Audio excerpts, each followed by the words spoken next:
running up to the high jump bar, put the foot down like this. So the right foot, put it down like this to go up. I literally heard the leg go pop. I literally hear the bone go. When I look at my leg right here, there's a big bulge. You can see like the bone pushing against the skin. So I was rushed to Spanish Town Hospital in need of another emergency operation. And this was the first time I actually saw my dad cry. The doctor telling my dad like, hey, there's a possibility he might come out of this operation missing a leg. And my dad had to sign for it because I was underage.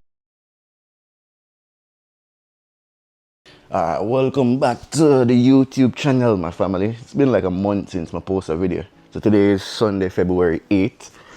And yeah, this is a well-anticipated video. You guys have been asking for this story time for the longest. And trust me, it's been a very difficult video for me to record. This is probably like the third time I try to record this video. Let's get into it. So today we're basically telling you how I basically lose my leg. And I'm telling from the start, like from the day after accident or incident until now. So make sure you're eating popcorn and thing and get comfy, guys. This is going to be a long story. So I think it was March 9th, 2012 or 2013. I keep mixing up both days. But I'll probably put the date on the screen so I don't know which one to be exact. It was a Saturday morning. It was the last day before. It was the last training session before champs. So if you all know in Jamaica, the champs is probably the biggest track and field meet in the Caribbean. One of the biggest probably in the world. So I attended Kingston College, which is KC, is it? And yeah, so it was the last training session before the meet. And funny thing, that morning my dad wake up and he was like, or the night before he was like, yo, Shamar, don't go training. Think if I stay home. I don't know why him said that. I don't know if it was some sixth sense or something. He was just like, yo, Shamar, don't go training. But at that time, I was so eager to get my gear. I was so eager to just go training into the last session. Still put on my clothes the following morning and go. So I arrived at school at North Street, 2A North Street, as you don't know. I arrived at school, set up the high jump bag, the high jump bar, do warm up and thing. And it was me, another guy, I think what's his name, Bancroft, and Jelly. It was like 3 of the high jumpers was there. 2 or 3 of the high jumpers. And we're there doing a routine, run up to the bar and thing.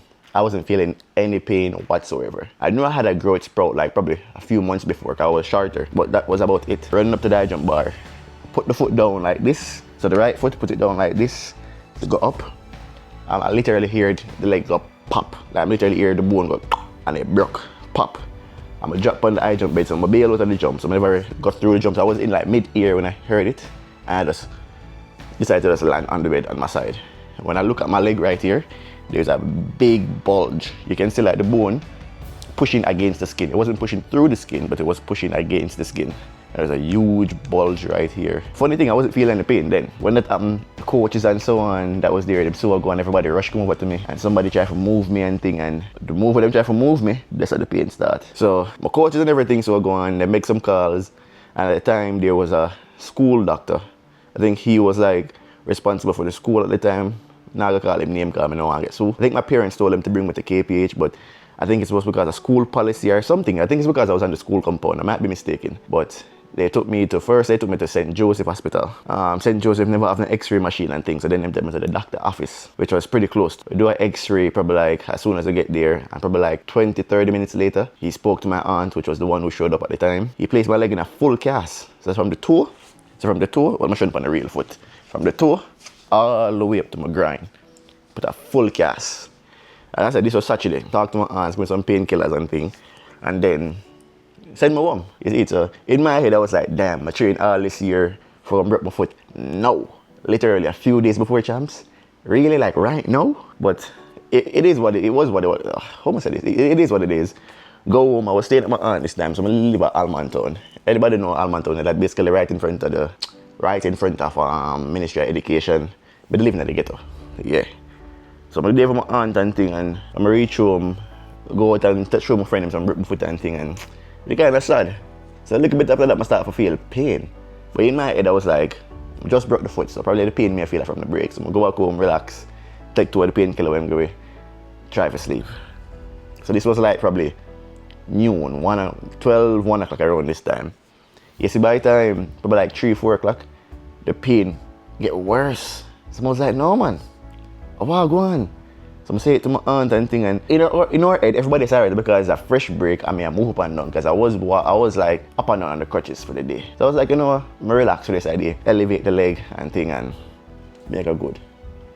It's by the time like the following, like later to the night, probably like 7-8 o'clock, my toe them start to get numb, the pain start to get worse, and I was like, nah, this ain't serious. So say it to my aunt the following morning now, Sunday morning, and she was like, all right, Monday morning, we bring you back to the doctor and make him know what I go on. Because as I said, the pain was continuous, it never stopped. You see, but me that take the painkiller, say it was working, but the pain was still there. And then my toe of them got turn, get numb. And then by Sunday, the toes start to look like pale, like the blood never flowed at them. So, bear the pain Sunday, which looking at it now, no one know now, should I just cut off that rotted cast or just got KPH or something, but oh well. So Monday morning, bright and early, my auntie called my dad. But dad live at Portmore, I live at Edmonton because they're close to school, so that's why I decided to stay with my aunt. And I was living with my aunt before that. So Monday morning, bright and early, my aunt bring me back at the doctor office. My dad meet with her and thing, and but did my dad meet with her? I remember when my aunt bring me back to the doctor office. And when I explained to him what going, you could have seen the fear in them eye, but we never really know what fully I go on. So him take a look at saw gun and I zing and open the cast from my groin to my toe. And immediately, relief, the pain go away. My two of them get back color, like later, you can see like blood that flow back in them and thing. And I was like, you know my head right there at that young age, because I was like I said, I was probably like, I was 12 or 13, one of the two, I can't remember. I was like, all right, obviously either the too tight or something. So he bust open the cast, he did not take the cast off. He just put a slit from the groin to the toe and just open it, so that relieves some pressure. He prescribed some new painkillers and sent me back home. What he should have do, I take off the cast completely, but we never know. So this was Monday morning. So go back home, never feel no pain for a few hours after that, because like I said, I get a huge relief after them open the cast. So around like probably like 5, 6 a.m. now, pain come back. But this time it come back 10 times worse. I was like, no man. So again, I take the painkiller them him give me. Try push through it. Eventually, nothing happened. So it was like around like 1 a.m. midnight, like 12, it was like midnight or around 1 a.m. Couldn't sleep. And when I looked at my foot, there was huge water bumps in between the slits. So I'll probably put pictures on my leg when you can see it, the look before. There was like huge water bumps in between each part, the slit there, the cast. And I wake up my aunt and I was like, auntie, like this unbearable, I can't never sleep. Like there's water bumps in between this, like something wrong. So immediately she called my father and my stepmother, and I think them call the doctor and so on, and them say, yo, bring me to St. Joseph Hospital. Immediately, bright and early. So I think it was like probably like, I don't know the time, but I know I get to St. Joseph probably early, probably like 4 a.m., 5 a.m. When I arrive at St. Joseph, immediately outside in the parking lot and thing, with nurses come out, and I talk to my parents, and I could see the fear. I could literally see the fear in his eyes, the panic and everything. My parents, and look at them both a ball, especially my dad. Next thing I know, nurse I come and take me to my clothes and put me in a gown. Strip me out of my clothes, put me in a gown. I was like, okay, this serious? Then, them come and explain to me, say, oh, man, I have to do like emergency surgery. Father ball. I don't know what them discuss with my parents after that. Next thing I know, I'm in an operating room doing an operation. Fast forward now to the same day, same Tuesday evening, Tuesday afternoon, but wake up, my foot was bandaged up on it, heavy, and it ooze, and it smells stink. It smells like something that dead. I kill you not. It smell like something that dead. Still, at this time, I still never really know what going on. So I didn't know, parents come in the room and doctor them come and explain everything, and I tell myself I have a huge slit from my knee to my ankle. But in my head, I was like, all right, complications, I'm huge slit, cool. But then I realized I couldn't move my foot, I couldn't move my ankle, I couldn't feel my toe. So then I start to become like alert. Then introduce me if I go back into the operating room for do something them called debridement, because I must start for die and thing. And if the dead must stay there, basically it like spread and kill the rest of the leg. Very good. So I think the following Wednesday morning, go back and do another operation, but this time I never asleep. So them numbed the lower half of my body, I believe, but I wasn't some could I see. I just want to push on my head and look at my summer foot. If I could, I don't want to say the word, I don't want to say dead, but seeing my leg that first time, I was like, shit. That when me really know, I say, yo, this thing is serious. My leg was wide open. My muscle them looked green. Inside of my foot looked pink and green, mostly green. So like it had dead, and no wonder why this smell so. And I think eventually I pass out, and next thing I remember waking up again after the operation. Then I think that's when I fully get the extent of what really I go on. So first of all, after that, I do another debridement surgery, which was operation number 3.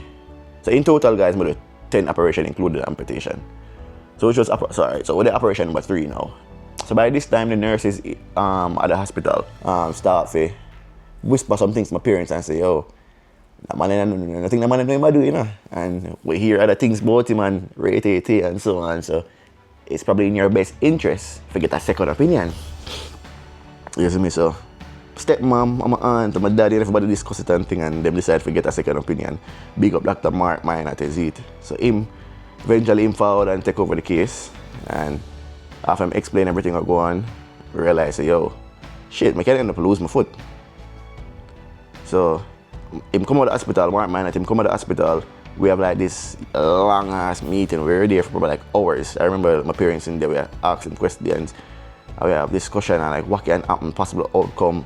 Hours and hours, and I discuss them and say, oh, no promises made, but I'm gonna try my best to save the leg. But there's a possibility I might lose it, and this and that, and there's a possibility I might even die, because if the muscle were dead, if it starts spreading again in the bloodstream, it can poison my heart, and a bunch of different things. It was a lot for a 12 or 13-year-old at the time to hear. Eventually, him took over the case, and like a day or two later, I was prepped for transfer to Spanish Town Hospital. On the day of the transfer, I had another emergency. Like my situation got worse. So I was rushed to Spanish Town Hospital in need of another emergency operation. And this was the first time I actually saw my dad cry. And this is when I really lock in and be like, shit, my life is never going to be the same. So on my way to Spanish Town, you know, the man on the siren in the back of the ambulance. We drive to Spanish Town, and the ambulance driver, them are mad up the road. As I reach the Spanish Town, you know, put me in a, while me in the ambulance, by the way, they connect my IV, my go and everything, so I let me prep me for the operation. I'm gonna get there, I remember the doctor telling my dad, like, hey, there's a possibility he might come out of this operation missing a leg. And my dad had to sign for it because I was underage. And that was probably, that's up until this day, that's one of the saddest moments of my life I remember. I'm going into the operation, and yeah, the nurses there, they were very good. I remember laying on the bed, I panic, nervous. Big up the operating nurse, them, the lady, them, they're Spanish, big up all them every time. If it wasn't for them, we wouldn't even make it through that moment. And the lady, she had talked to me, she had told me she have a son. I think one of the lady them there had a son of a KC too, and she had told me, yo, them there for me, and them pray for me, and you know, take it easy. And I remember laying up on the bed, so laying up on the bed, so my hand them stretch out like this, and I put the gas over my face. It smelled sweet, and them inject the anesthesia in my hand, it burn. And later my count, I remember saying 1, 2, 3. The next thing I remember is waking up. I remember saying 3, and that was about it. And when I wake up, the first thing I do is just reach for the foot, reach for the leg. As once I see the leg is there, I go back to sleep. Then if I did, I wake up again, bring me back to my operating room and thing. Side quest on this story, my dad eventually tell my ex at the time, like a couple years ago, so like, they were panicking after that operation because I take long to wake up. Like, I don't know if them give me too much anesthesia or whatever, but I was in the operating room for a long time, and they were like, yo, you should have wake up already. I never wake up. So yeah. So my dad got scared from that. Eventually though, they had Spanish Town. So that was operation number 4. That was the second emergency surgery. So they had Spanish Town from, so I spent around a week at St. Joseph. Then I get transferred to Spanish Town. I spend about 2 months at Spanish Town Hospital. In this period, I do another 4, 5, 6, 7, 8.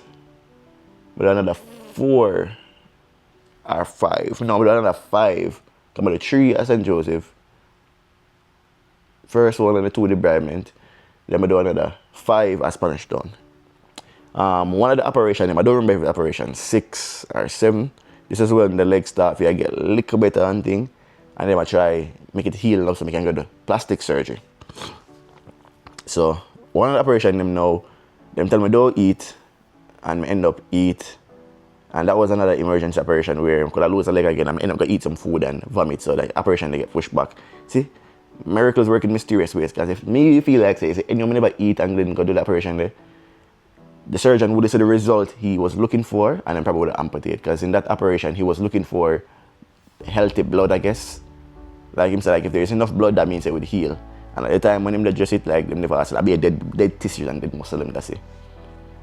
Eventually now, where leg get to a point where the muscle get back healthy, but I have this huge opening on my leg. As I said, I put the pictures and things so they can see videos.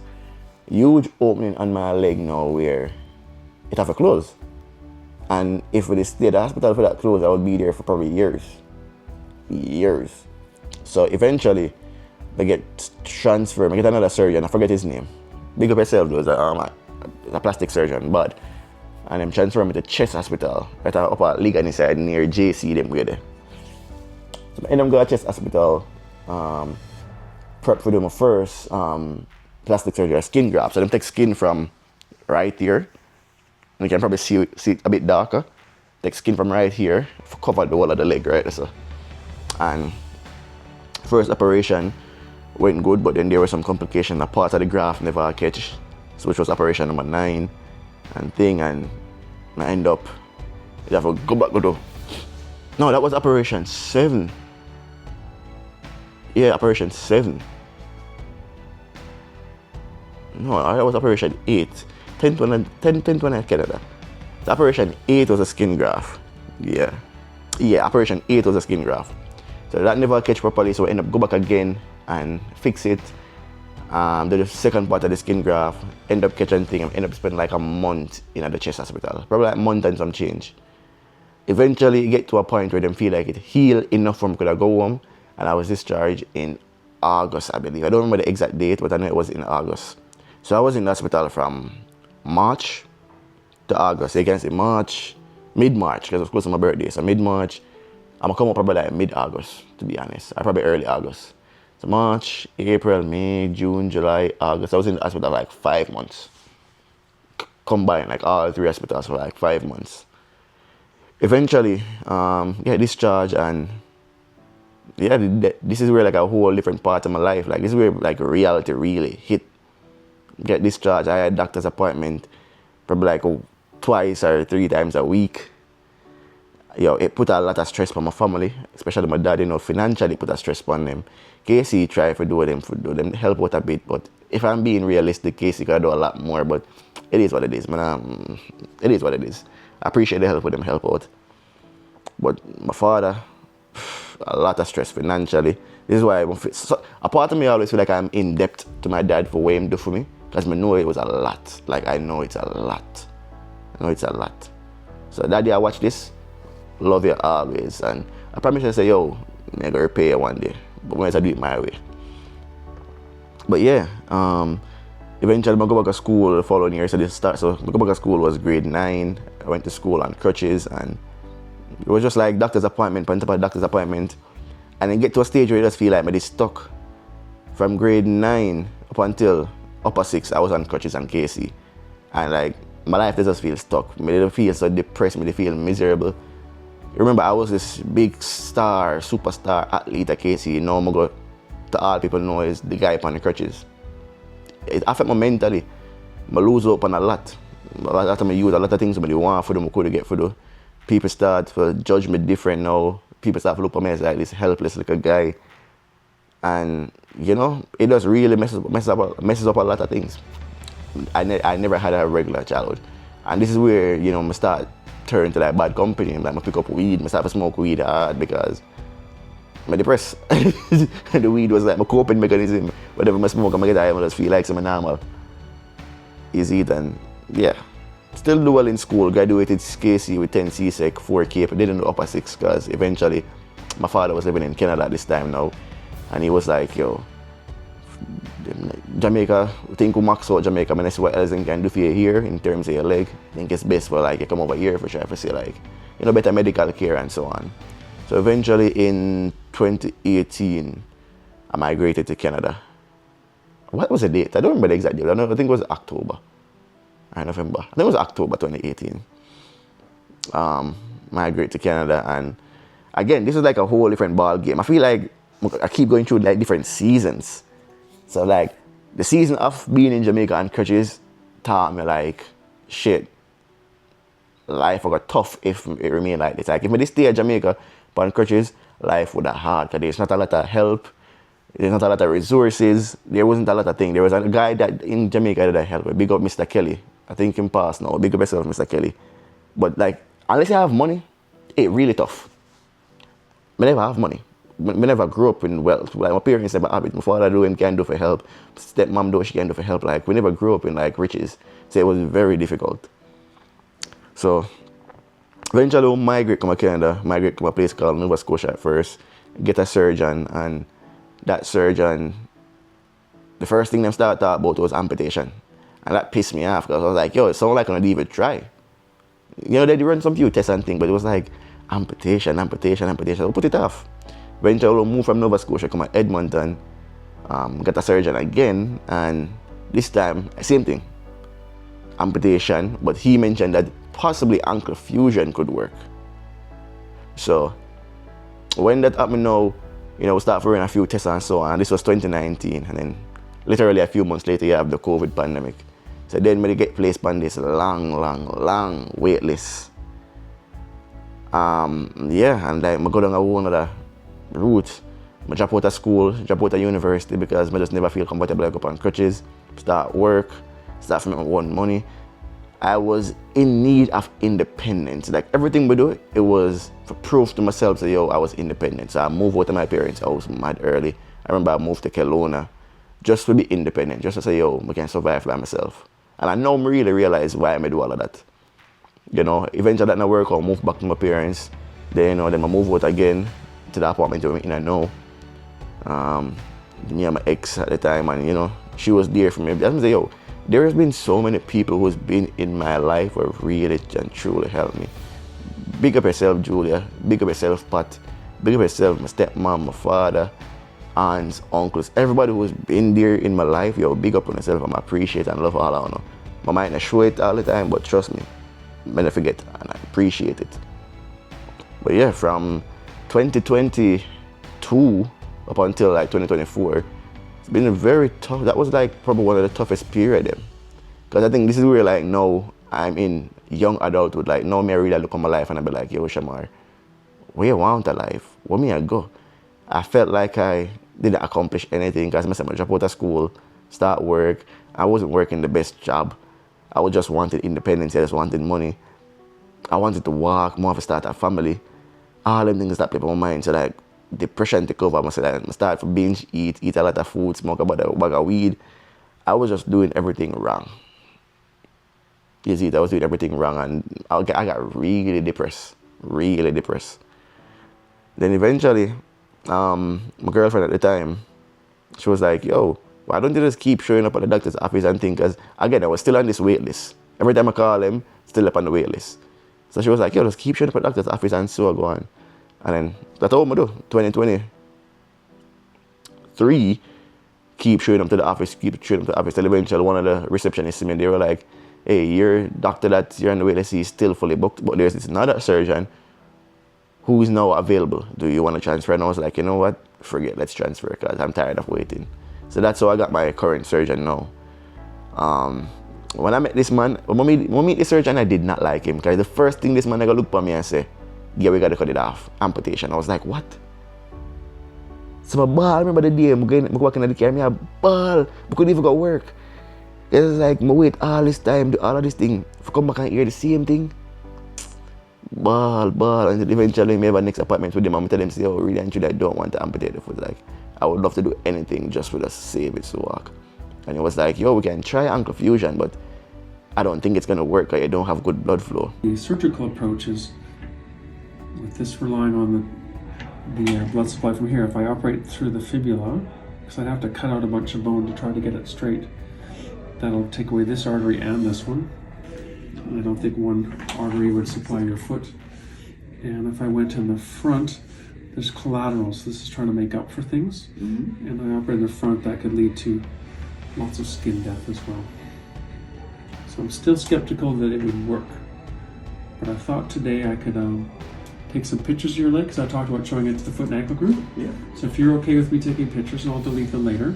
That's fine. I'll present. So when him said I'm gonna do a bunch of tests, blood work, I think it's MRI, and we do this test where them inject dye into my vein, my leg, to see like which one of my artery them are, my vein, them my work and thing. And as you can see my leg, as you can see by pictures and videos I make up, I don't really have much arteries and vein that was really good. I probably have one where really I sustained the whole leg, to be honest. So that do the test them, eventually come back that don't have good blood flow. So I had a decision to make. It was either walk with crutches for the rest of my life or amputate. So eventually it took some time. They arranged that thing where they call peer visit. So the amputation that they wanted me to have, they set up Glenrose Rehab in Canada or in Edmonton. Set it up where I meet somebody, and I tell you the truth, meeting that guy, Sean, yo, that man really changed my life, yo. I don't think he understood up until this day how much he impacted my life. Seeing him walk in, seeing him doing the things, I was like, yo, this possible for me? The man walk in, I'm not even know something wrong with him foot until like him show me. I'm tell me how much him go hiking, how much him go snowboarding, ice skating, him a run, him a this. He's married, he's this, he have kids, he has a family. It was just all the things where me personally never imagined for myself. You see, and just after having that conversation with him, still keep in touch now, I was like, yeah, this is what it is. This sounds better than the life me I live now. And I'm a risk taker, and I was like, you know what, I'm gonna do it. Eventually when I asked like my family and so on, a few people didn't want me to do it, a few people wanted me to have faith and trust in God that he would heal it. But maybe real, you know, a part of me they already know I'm gonna do this surgery. So I just asked them for their opinions, but honestly they didn't know I'm gonna do it already.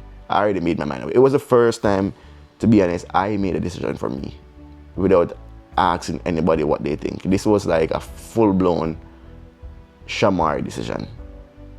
Nobody never influenced me, nobody never did not know. It was like, yo, this is what I want, I'm gonna do it, because meeting Sean, like I said, changed everything. Cause I see it, it's like that was first-hand experience. I never need nothing else. I never need nobody else to tell me nothing or show me nothing.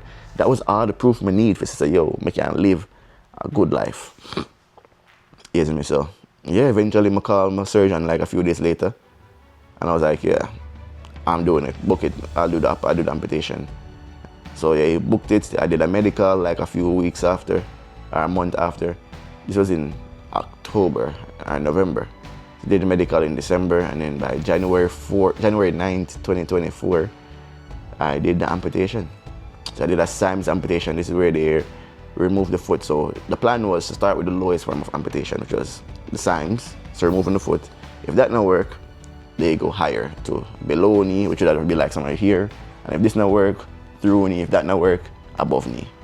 So that was the plan. Thank God so far, the Symes that work.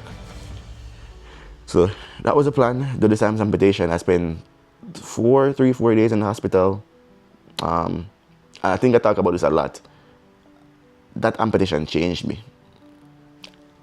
It changed me. Yo, I went into that operation, Shamar the youngster, Shamar the kid, and I woke up Shamar the man. Like I was a totally different person. My view upon life, like it was a few months before my 25th birthday. So people think my frontal lobe fully developed. Some think I had a spiritual awakening. If I'm being real with you, I think it's both.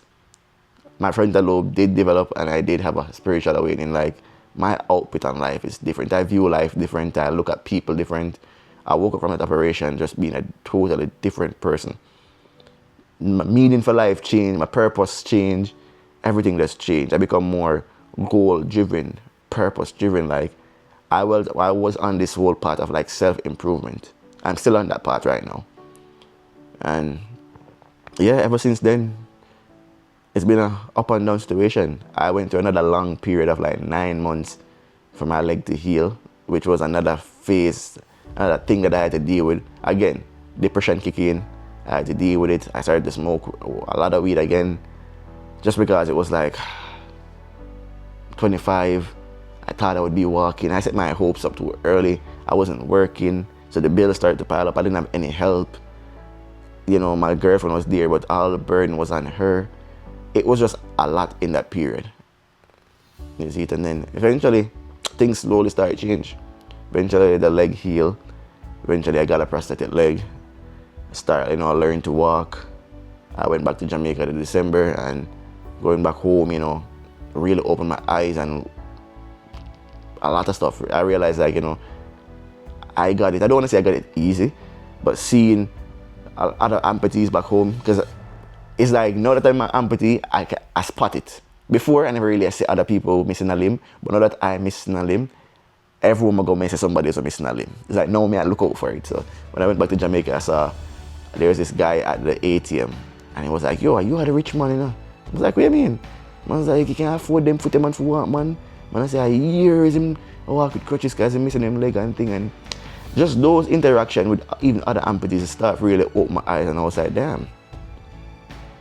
So I start to be a bit more grateful, have more gratitude with things, with life. And that's where I really pick up like content. I start to make content about my life, journey my life, show people what I'm going. I knew I had a story, but I was scared of my story. I was scared of being seen, to be honest. Part of it was like scared of being seen. I was also just ashamed of my leg. I don't know why. I was ashamed though. So yeah, all of that changed, and then I was like, you know what? I'm not hide no more. Eventually something just clicked on myself, and just start share my journey, share my life, show people what it is. Because I was like, yo, if me I go through this, I know there's other people who go through a similar situation, and probably even worse, and but I don't have to help them. There wasn't anybody that really helped me, but at least I can help somebody. So, that's what I'm doing now, and now I'm kind of transition more into like lifestyle content, because I feel like I passed the trauma stage. Like, I'm not really living in my trauma again. Now I live life fully as an amputee. You see, show people what it's like day to day, some challenges I have, some of the ups, some of the downs. And yeah, I think that's where I'm at right now. So I am Shamar Tevin Muir. Currently I'm 26 years old. I'm about to turn 27 in March. And I'm a Jamaican amputee living in Edmonton, Canada. Yeah, I think so. That's where I'm at right now. Fully submerged in my content. I'm not a full-time content creator yet, but the goal is to become full-time. This is my passion. I post on TikTok and Instagram almost every day. I want to be the best. I want to be the first. I want to be the pioneer in this lane, because I don't know any other amputee. I don't know a lot of disability creators, especially Jamaican. There's a few, but I don't know anybody who's like really mainstream, and that's the goal for me. I want to be mainstream. I want to be the face of this thing. Like, I'm passionate about it. So hopefully you guys can help me get there. But yeah, hopefully this answers a lot of you guys' questions. I know a popular question people got asked if I saw the doctor. We tried to sue the doctor because it was medical negligence. Like, what happened is he placed my leg in the cast too early and too tight, cut off blood flow, and it gave me something they call acute compartment syndrome. I think I forget to add that part in, but I might as well add it now. But we tried, nothing came out of it, and it is what it is. Jamaica, if I was probably in Canada, it probably would have been better, but it is what it is. I'll live, I will learn. I'm past the stage, I'm not really dwell upon that. A part of me kind of want to pick up the doctor, because if I never do him, the Shamaria when I watch now would be born. I wouldn't be the person I am today. Who knows what would have happened? Probably I would have become a superstar athlete, who knows? But the person I am now, I'm happy. I love the person I am. I love this version of me, so yeah. So yeah, that's the story. Hopefully you enjoy it. Hopefully nobody in the ball. I'm telling you, get in the popcorn and think, because it's a lot. I'm pretty sure there's stuff from off leave out and things I remember, but for the most part, that's the full story. So yeah, make sure to like, comment, subscribe. Big up on yourself. Talk to you the next time.